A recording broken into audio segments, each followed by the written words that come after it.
We will continue with the Christmas story. Today we will read the story titled Not a Basic Hallmark Movie. I am sorry, sir. There is no way I can get you on a flight tonight or for the next couple days for that matter. I can rebook your flight after Christmas or give you a refund. The attendant behind the desk looks exhausted as she says these words for probably the umpteenth time since the airport stalled all flights. It is too risky with the snowstorm, and everything else is booked. I have gone to the Caribbean every Christmas, and there is no way you can get me on any flight. Nope. Now do you want a rebooking or a refund? Please choose quickly as I have other people to attend to. I turn around. The line is long and not really a line, just an unruly and impatient mass of bodies. Most faces are red in the face from either anger or the cold. Not really sure which. Refund, please. The moment I step outside, my face gets hit by a whirlwind of snow. Yep, it's definitely winter, and I hate it. I find the paid parking lot, which took about 10 minutes to get to.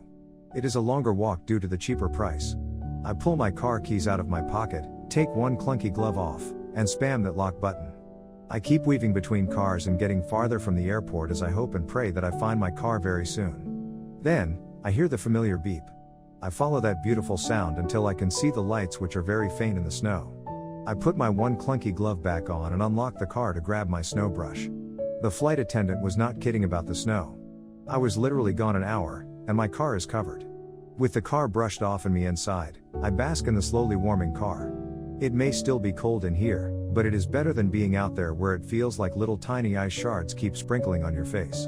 How am I supposed to enjoy being at home? It's not like I hate Christmas. I was a casual Christmas enjoyer much like the rest of the world, but I made the mistake of moving to this sugar-coated, gingerbread smelling, straight out of a Hallmark movie Christmas town. There are so many lights that the town needs 2 backup generators to power them all. The streets smell like fresh baked cookies 24/7, like you're walking past 30 bakeries. To top it all off, the constant Christmas music makes me vomit. We have a handful of radio stations, and they only play Christmas songs from November 1st through New Year's.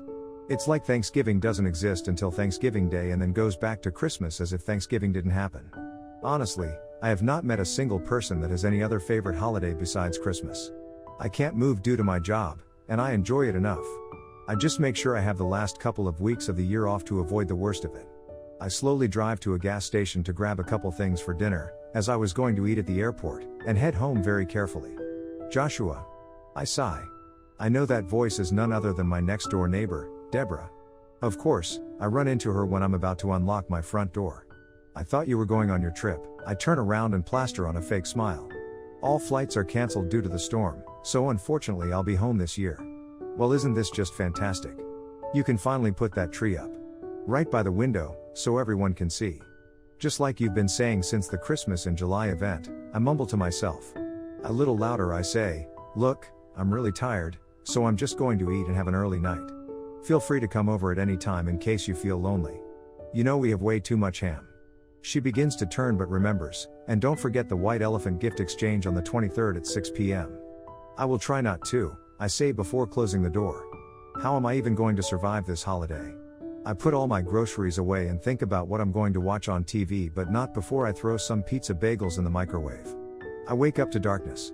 These blackout curtains were a great investment. Before the curtains, I had millions of tiny red and green light beams greeting me with a blinding Christmas spirit all night.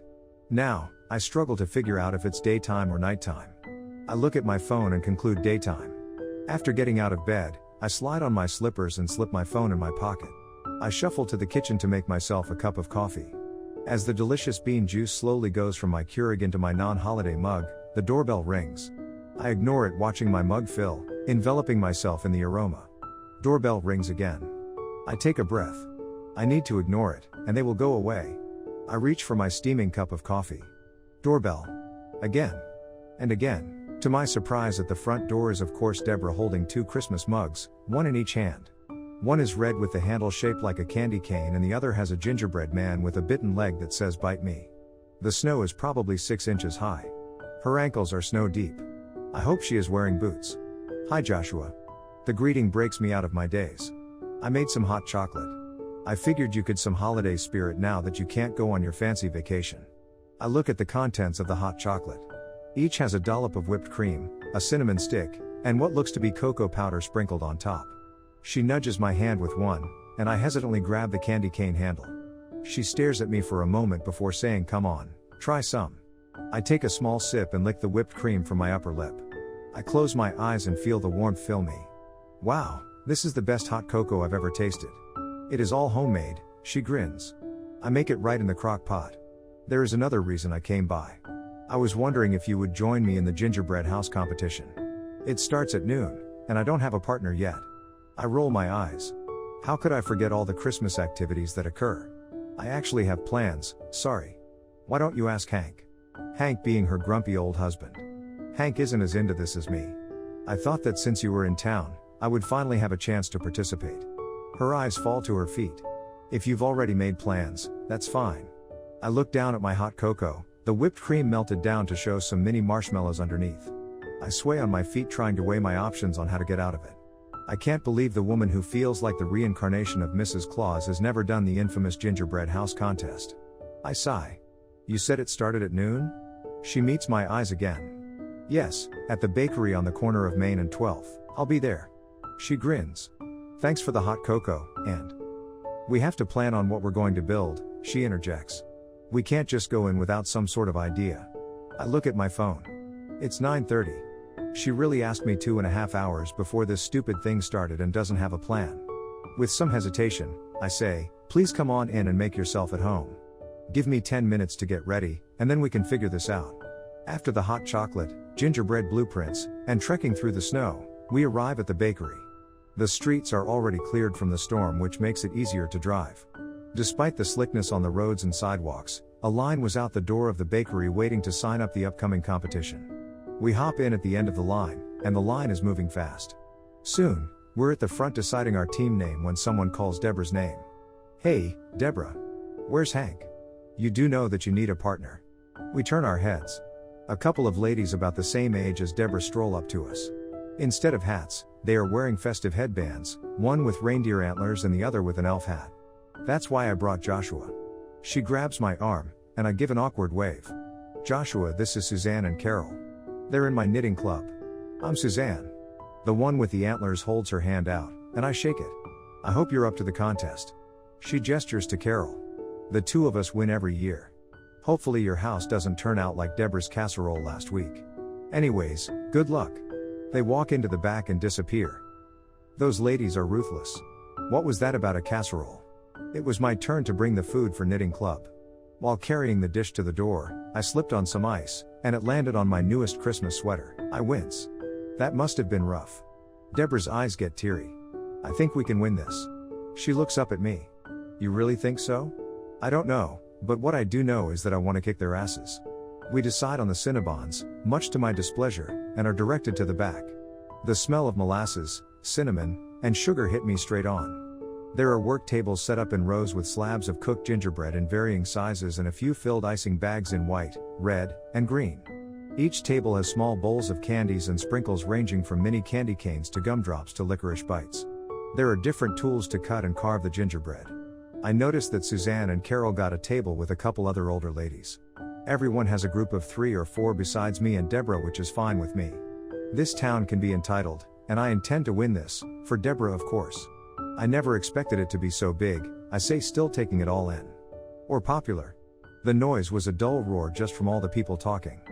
Back in the 80s, they got a good deal on the space and decided to hold special events here to be closer to the community, she says. There's an empty table there, she points to one in the back corner. We move quickly before someone can steal it. You do remember the plan, right? She asks me. We spent an hour talking about it. Of course, I do. May I have everyone's attention, please? There's a woman holding a microphone and the room goes quiet. We are pleased to announce our 2023 Gingerbread House Contest. Before we start, we will go over the rules. You have 4 hours to complete your house or another building of your choice. We judge based on stability and creativity. With her next words, she emphasizes each one carefully. Your time starts now. The whole room has movement then. I grab some icing, and Deborah cuts a base. I ice one side while Deborah holds a piece in place.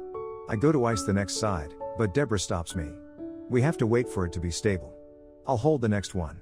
I put the icing down for the next piece along with the side edge of the one Deborah is holding and place the next one. I was wondering why this thing takes 4 hours, but I understand now. Deborah slowly lets go of her piece, and it stands in place. I make them every year. I find it so fun to be creative. She starts on the third wall. Me too. I used to build them as a kid, I say, along with letting go of mine while getting the last wall. It helped me decide I wanted to be an architect. Walls are completed and now the roof. Why don't you like Christmas? Deborah asks, holding a piece flat on top of the walls. I outline a rectangle door with red icing. I do not like it. This town is always shoving Christmas in my face, that Christmas doesn't feel special anymore. Not to mention, my family doesn't talk to me anymore. Deborah stacks a couple gumdrops on top of each other using icing on the outside to look like trees. Really? I always assumed you went on vacation with your family. After doing some windows, I say, they kicked me out right after college when I came out as gay, so I moved away. I can feel her eyes on me as I focus on sprinkling white sugar crystals on the roof. I had no idea. I'm sorry. Deborah starts carving the name of the bakery into a long rectangle of gingerbread. I've come to terms with it. It doesn't bother me anymore. I was lucky that I found a job right away which happened to be far away from them. I place the mini candy canes on each side of the door. She hugs me. You are always welcome anytime, especially during the holidays. Surprisingly, I hug her back. Thanks, Deborah. 5 minutes left. The two of us scramble to put the finishing touches on our gingerbread bakery. Right before a time's up stops us. The 3 judges come around, 2 are the bakery owners and 1 is the mayor. They each have a clipboard and shaking the table to make sure the gingerbread will stay standing. We happen to be the last to check since we're in the back corner. The owners gasp when they see it. It's a mini version of our place. The woman with the mic had said. They look carefully at it. It has the Christmas decorations outside to a T. They even got the snow outside. Well done. The husband says. The mayor shakes the table. Other than a little wobbling, the bakery stands. It passes the earthquake test. The 3 go back to their table and discuss for a while. The wife stands back up with the mic. We have our results. The anticipation is heavy. 3rd place goes to the Cinnabons. Holy shit, that's us, I say, dazed. The judges weave themselves to our table once again to give us each a ribbon. I don't really hear who got first or second, but when they announced first, I heard the screaming from Suzanne and Carol. Sorry, we didn't win the contest. I really wanted to see them lose.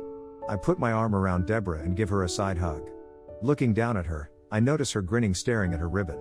I had so much fun. The race against the clock and seeing their nervous faces was so thrilling. You have to join me for the ugly sweater contest at Bob's Diner tonight. Unless you still have your plans, then it's okay. I don't need a partner for